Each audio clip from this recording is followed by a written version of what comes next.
The skavern, the lovable rat bastards that live under cities rent-free, redefining the laws of reproduction. Today we're going to be using Clan Eshin and their lord, Deathmaster Snitch. The reason we are going to be using this is we're going to be using only runners in this playthrough. This faction allows runners, unless we want to pay an arm and leg upkeep, to be used more effectively. They also get some nice bonuses, so hopefully this works. So turn 1 started out like all other turn 1s. Find the nearest enemy, kick its butt to the next campaign. In our case, this is some dim, idiot-looking greenskins who think they can stand up to the might of rat breeding. They were wrong. This battle was pretty straightforward. Using runners, who are great at, well, running, and long-distance combat, we avoided fighting for a fairly long time.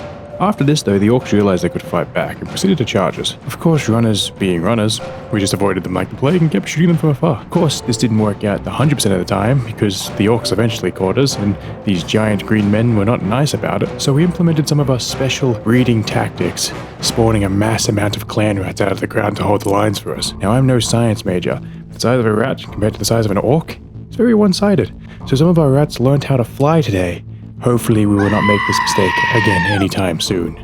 Our next target was a small village known as the Village of the Moon. Now this was a settlement I didn't really want, but the orcs had it, and that means I need it just as much as I need a daily amount of energy drinks to keep me functioning. The orcs had very lax defense, and again failed to realize the power of breeding in this battle, as we had more rats than the New York sewer system coming down on them.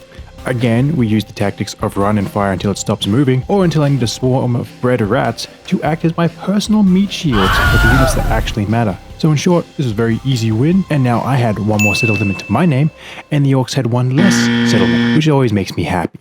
By turn 2, we had started the mass taking of all orcish settlements. Heading to the Jade Wind Mountains, we had a new settlement in our sights to take.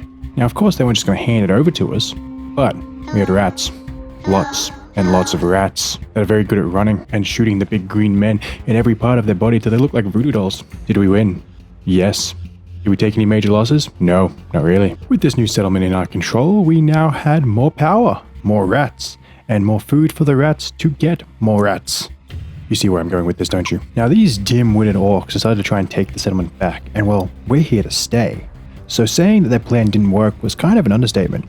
This battle was quick, very precise, and led to a lot of orc death. Now of course after this they retreated very far away, but then again decided to come back and try and take the settlement again. Why? We will never know. But they lost again. Surprise, surprise. We also started to send our spies over to Clan Moors to help some skavens we wanted relations with. And spying on skavens means I am the only one with rat power. By this point, Kulon was the last place the orcs could call home. It was being defended by Ren and a half-dead company of orcs and a small garrison. We found a nice little safe spot to start our little battle and took up arms. After about 5 minutes of trying to break the walls down and fighting these orcs in normal combat, I got bored and decided to send Snitch all the way to the top right main capture points, and he stood there taking them.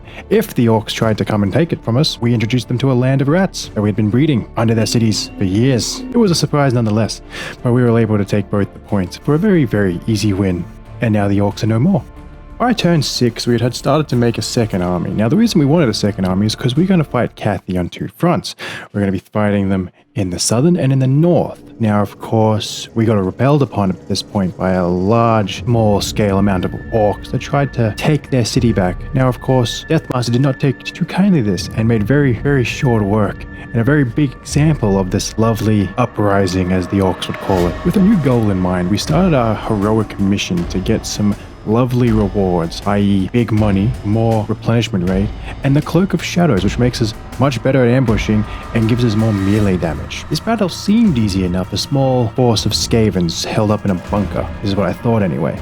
I learned how to take out 2 scouting parties that were susceptible to arrows. So of course, we sent all our arrows at them and let them get the crap beaten out of them. Of course, we didn't end there. We let Skitch take a 1v1 on one of these scouting leaders, and that ended very favorably for us. On the other hand, we made the other scout leader look like a porcupine with all the arrows we had shot into his back. The last was a small force held up in the middle of all these. Now these guys had mortars. For those who don't know, skavens take a lot of damage from mortars, and they hurt. So we decided to surround them all and just slowly kill them one by one. And this is when I thought the battle was over. So I was getting ready to go take a drink and sit down and have a bit of fun. Wait, where was that? Wait, it's level 1. Kick his ass. We won and got all those lovely buffs we were waiting for.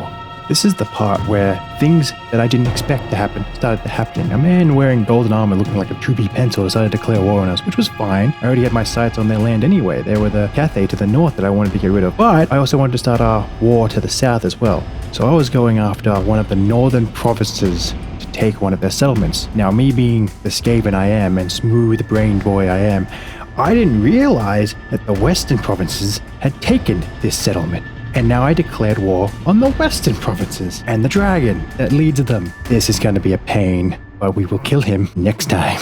Thank you for all tuning into our lovely Warhammer video here. If you have any comments or things that you want to say, let me know. I'm happy to listen to them. Plus, I'm hoping to have some feedback and input on things you guys might want to say to make this a little more challenging, because I think a lot of the runners are fairly powerful, so we might limit our roster in the next video. But let me know in the comments. And until then, bye for now.